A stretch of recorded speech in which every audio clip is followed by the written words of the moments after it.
جن کو تم قربانی میں اللہ کی رضا حاصل کرنے کے لیے ذبح کیا کرتے تھے۔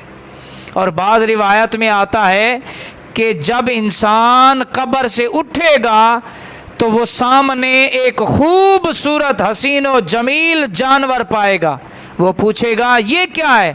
تو اس کو جواب فرشتے دیں گے یہ وہ تیری قربانی ہے جو تو دنیا میں اللہ کی رضا حاصل کرنے کے لیے کیا کرتا تھا، اب اس پہ تو سوار ہو کے میدان محشر میں اللہ کے حضور پیش ہو جا۔ تو اللہ کے نبی صلی اللہ علیہ وسلم نے فرمایا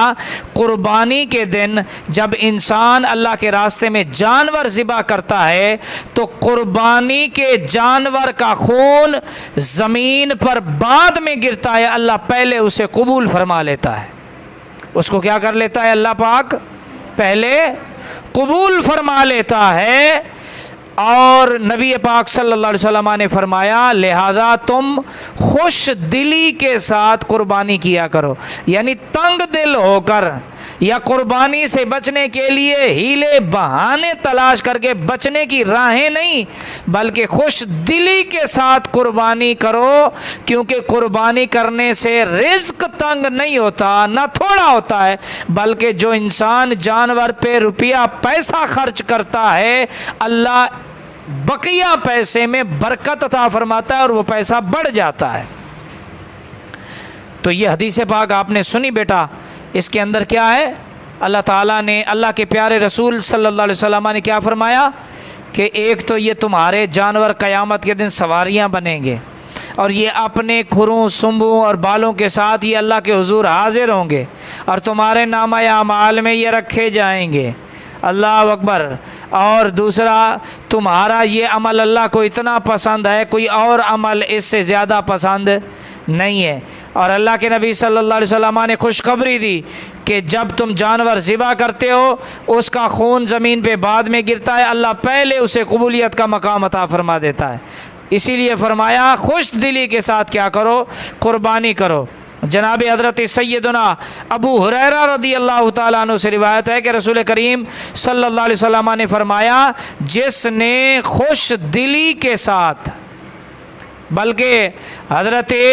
امام حسن بن علی حضور نبی پاک صلی اللہ علیہ وسلم کے پیارے نواسے فرماتے ہیں، وہ راوی ہیں کہ حضور نبی پاک صلی اللہ علیہ وسلم نے فرمایا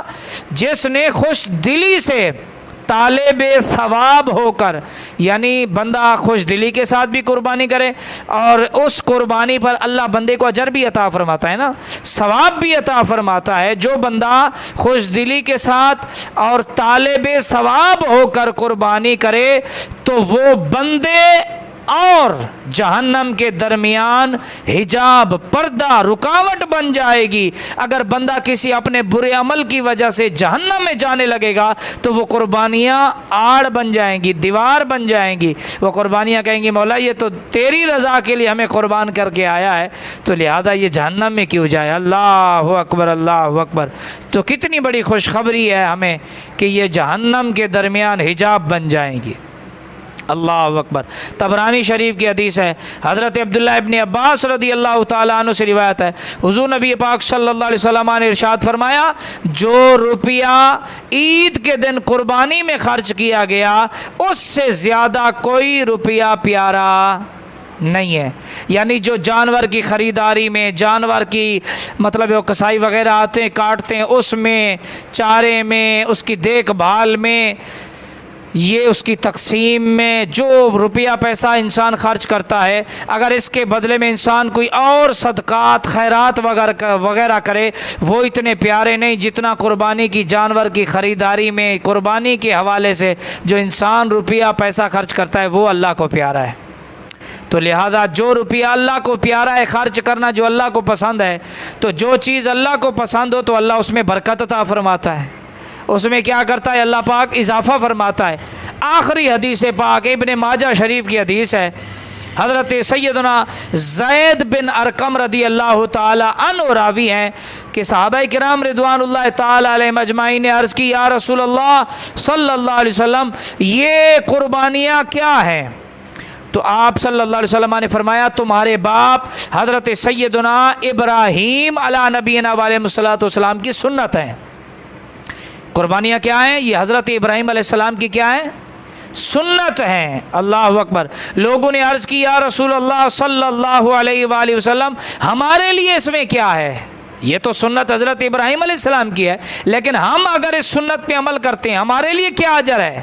اللہ کے نبی صلی اللہ علیہ وآلہ وصحبہ وبارک وسلم نے فرمایا اللہ تعالیٰ قربانی کرنے والے کو جانور کے جسم پر اگنے والے ہر بال کے بدلے میں نیکی عطا فرماتا ہے۔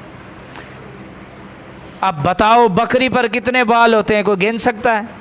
صحابہ نے عرض کیا رسول اللہ بعض کے جسم پر بال ہوتے ہیں، بعض کی اون ہوتی ہے، جیسے بھیڑ ہے، دمبا ہے، اون ہوتی ہے، اس کا کیا ہو؟ اللہ کے نبی صلی اللہ علیہ وآلہ وصحبہ وبارک وسلم نے فرمایا ہر اون کے بدلے میں بھی نیکی ہے،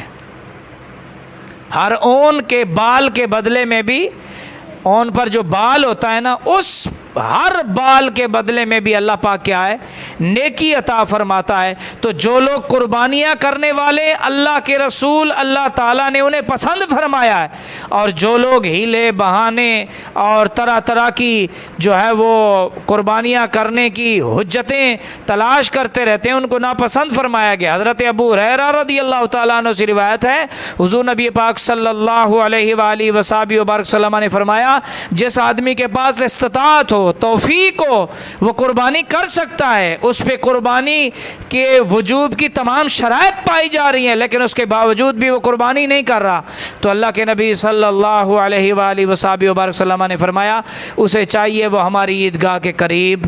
نہ آئے، پھر اس کا کوئی حق نہیں وہ عید پڑھنے آئے۔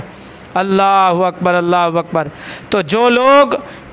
قربانیاں واجب ہونے کے باوجود قربانیاں نہیں کرتے ان کے مال ہلاک ہو جاتے ہیں، اور جو قربانیاں کرتے ہیں اللہ پاک ان کے مال میں اضافہ فرماتا ہے اور برکت عطا فرماتا ہے۔ تو اللہ کریم کی بارگاہ میں دعا ہے اللہ تعالی ہمیں بھی قربانیاں خوش دلی کے ساتھ کرنے کی توفیق عطا فرمائے،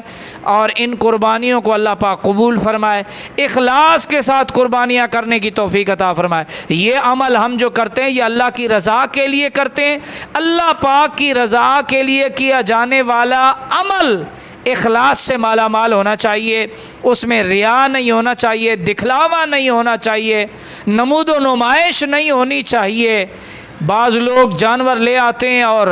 گلی کوچے میں پھر کسی کو رہنے نہیں دیتے، میں اتنے لاکھ کا لے آیا، بھئی آپ نے احسان کر دیا۔ یہ قربانیاں اس لیے نہیں ہے کہ انسان اپنی ناک اونچی کرنے کے لیے ایک دوسرے سے جو ہے وہ بڑھتا پھرے، بلکہ اللہ کی رضا کے لیے جس کو اللہ پاک نے جتنا زیادہ دیا ہے وہ شکرانے نعمت کے طور پر اس کو چاہیے وہ اچھا جانور لائے اور اللہ کا شکر ادا کرے، وہ مالک بے نیاز ہے۔ اللہ تعالیٰ نے قرآن مجید میں فرمایا نہ تو تمہاری قربانیوں کا خون مجھ تک پہنچتا ہے اور نہ ان کا گوشت،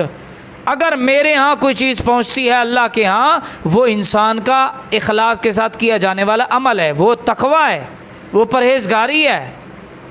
اگر انسان اپنے اس عمل میں ریا لے آئے، دکھلاوا لے آئے، اپنی ذات کو لے آئے تو ایسا عمل پھر اس کے منہ پہ مار دیا جائے گا۔ انسان لاکھوں روپے بھی خرچ کرے اور اس کا عمل قبول بھی نہ ہو،